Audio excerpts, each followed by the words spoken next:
Hello सत श्री अकाल साਰਿਆਂ ਨੂੰ जी। तो अज फिर हाजिर है नवी वीडियो लैके तुहाडे नाल। ते अज दा साडा विषय है जिहड़ा that is the most important one कि how to attempt in paper master cat दे जदों पेपर च तुसीं बैठना है तो उस वेले तुसीं पेपर अटैम्प्ट किवें करना है। देखो तुसीं हॉल च जिद्दां ही एंटर करना है, बाकी बच्चों की गर्मी जी हैगी है तुहानूं महसूस होनी शुरू हो जानी है। तुहानूं यह लगना है कि इनू ज़्यादा आंदा है उन्नू ज़्यादा आंदा है। तो सब तो पहला काम तुसीं हॉल च बैठ के यह करना है कि तुसीं शांत दिमाग नाल बिल्कुल शांत हो जाना है।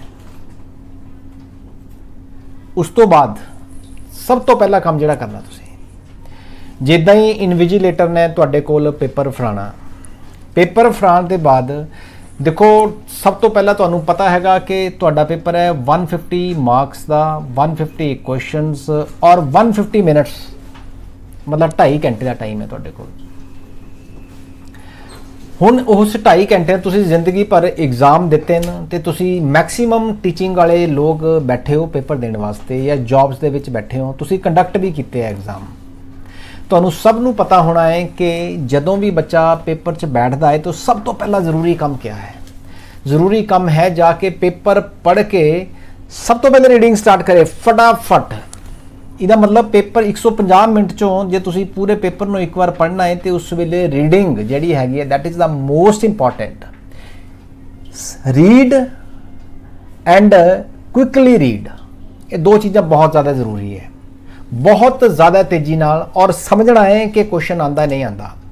हुण पहली रीडिंग वास्ते असीं 20 मिनट्स रखे है आउट ऑफ 150। 20 मिनट्स जिहड़े तुसीं हैगे तुसीं रीडिंग करनी है, प्रॉपर रीडिंग करनी है। तुहानूं ये नहीं लगना चाहिए कि बाकी अगे निकल गए, बाकियां ने क्वेश्चन शुरू करते तो मैं पेपर कर रहा हाले फिलहाल बैठा बैठा पढ़ रहे हैं।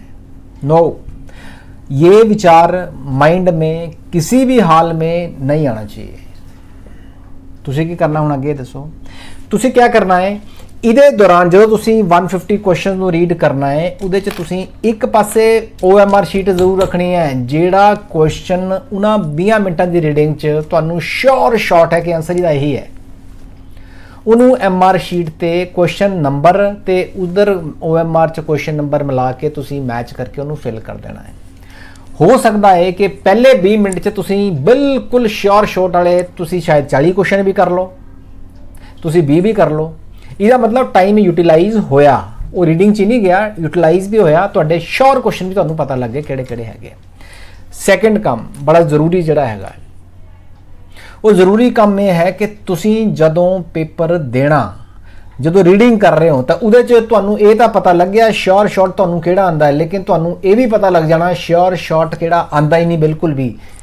ओह क्वेश्चन भी तुसीं पेपर उत्ते उहदा क्रॉस कर देना है कि ताकि तुहाडा जदों दोबारा तुसीं अपने आप नूं री अटैम्प्ट करने की कोशिश करो, रीविजन करो तो उहदे च तुसीं उस चीज़ ते टाइम वेस्ट ना करो, क्योंकि तुसीं एक्चुअल पेपर 20 मिनट बाद स्टार्ट करना है। उस तो पहले जिहड़े भी तुसीं क्वेश्चन किए होने हैं वो तुहाडी एडवांटेज है। ये मेरा पहला पॉइंट है। इस चीज़ को तुसीं बहुत ही ध्यान नाल सुनना है तो बहुत ध्यान नाल देख के काम करना है। मैं रिपीट कर देना है, पेपर से जिद्दां ही बैठो 20 मिनट रीडिंग वास्ते है, तुहाडे कूल एंड काम रहना है।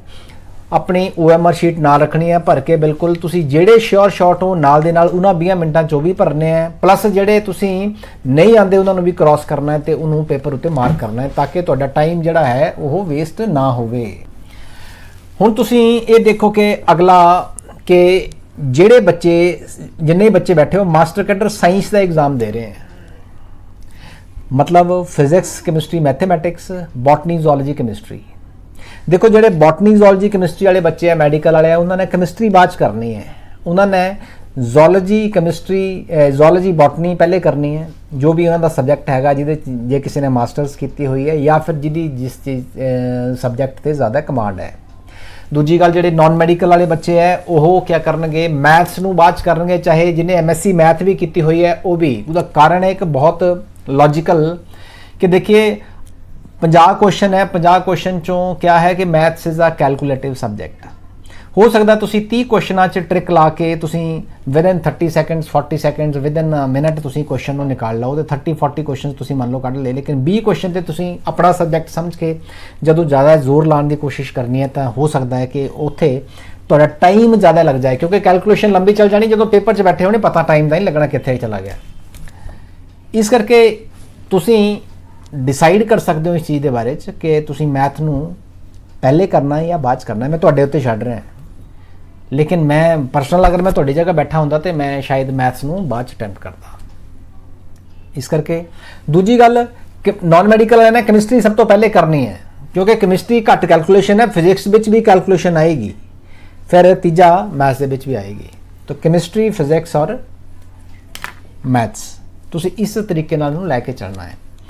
ਦੇਖੋ ਇਹ ਸਾਰਾ ਸਮਾਂ ਹੈ ਜਿਹੜਾ ਇਹ ਹੈ ਕਿ ਤੁਸੀਂ ਬੈਠੇ ਹੋਏ ਹੋ ਤੇ ਪੇਪਰ ਦੇ ਰਹੇ ਹੋ।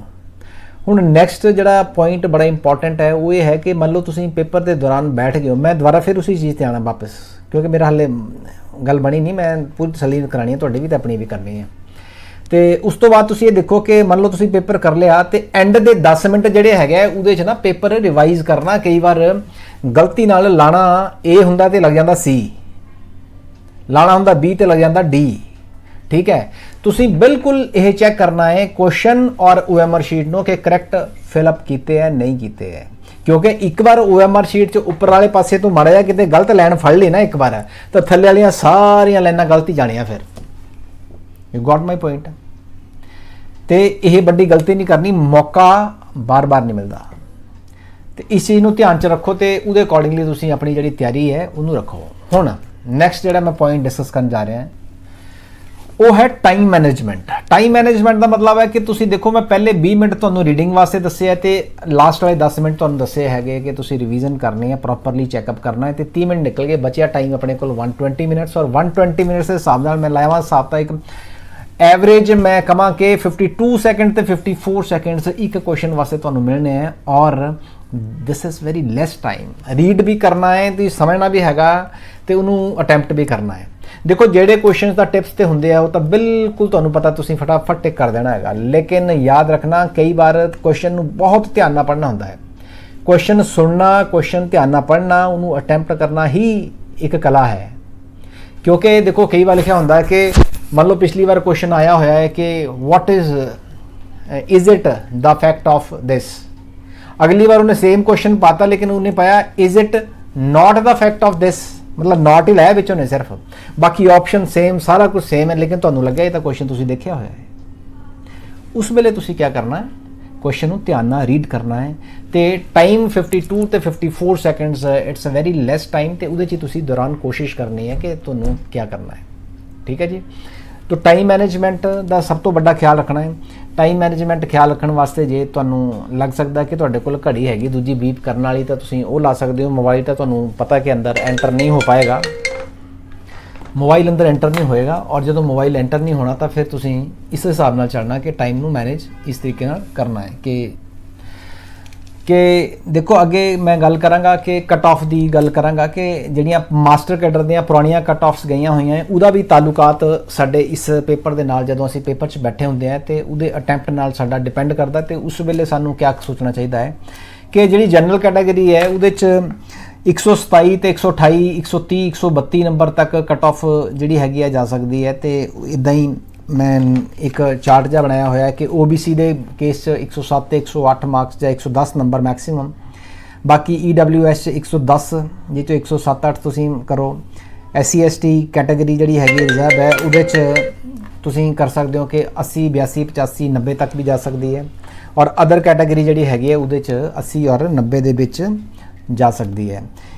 ਤੇ ਕਹਿਣ ਦਾ ਭਾਵ ਇਹ ਹੈ ਕਿ ਇਹ ਮੈਂ ਤੁਹਾਨੂੰ ਇਸ ਕਰਕੇ ਦੱਸ ਰਿਹਾ ਕਿ ਜਨਰਲ ਕੈਟਾਗਰੀ ਦੇ ਜਿੰਨੇ ਵੀ ਸਟੂਡੈਂਟਸ ਜਦੋਂ ਐਗਜ਼ਾਮ ਦੇਣ ਵਾਸਤੇ ਬੈਠੇ ਹੋਣਗੇ ਤਾਂ ਉਹਨਾਂ ਦੇ ਦਿਮਾਗ 'ਚ ਇੱਕ ਚੀਜ਼ ਹੋਣੀ ਚਾਹੀਦੀ ਹੈ ਕਿ ਦੇਖੋ maximum number of questions to be attempted is basically, ਮਤਲਬ ਜਿੰਨਾ ਤੁਹਾਡਾ ਕੱਟ ਆਫ ਦੇ ਅੰਦਰ ਆਓ ਤਾਂ ਤੁਹਾਨੂੰ ਪਤਾ ਹੋਣਾ ਚਾਹੀਦਾ ਕਿ ਤੁਹਾਡੇ ਵਾਸਤੇ ਜ਼ਰੂਰੀ ਹੈ ਕਿ ਮੈਕਸਿਮਮ ਕੁਐਸਚਨਸ ਨੂੰ ਅਟੈਂਪਟ ਕਰਨਾ 135 140 ਤੇ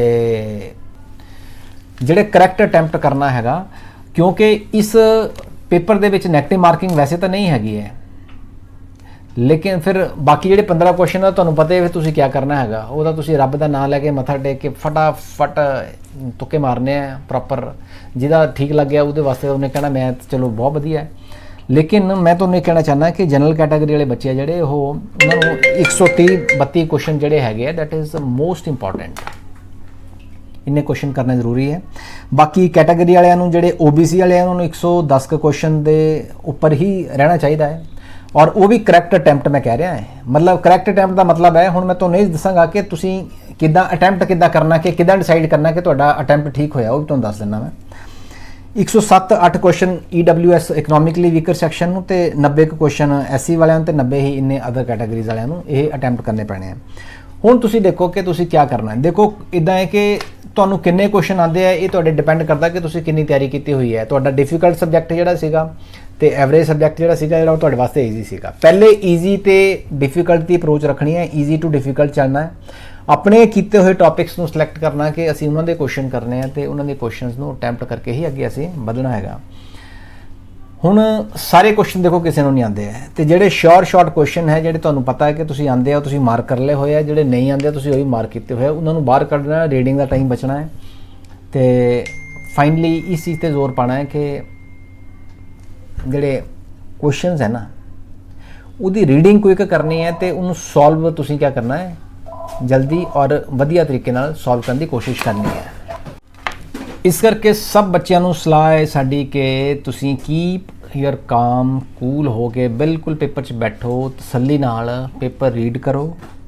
ਰੀਡ ਕਰਨ ਤੋਂ ਬਾਅਦ ਜਿਹੜੇ ਸ਼ਾਰਟ ਕੁਐਸਚਨ ਹੈ ਉਹਨਾਂ ਨੂੰ ਤੁਸੀਂ ਫਾਈਨਲੀ ਆਪਣੇ ਮਾਰਕ ਕਰੋ MR ਸ਼ੀਟ 'ਚ, ਔਰ ਜਿਹੜੇ ਬਿਲਕੁਲ ਨਹੀਂ ਆਉਂਦੇ ਉਹਨੂੰ ਪੇਪਰ 'ਤੇ ਮਾਰਕ ਕਰ ਲਓ।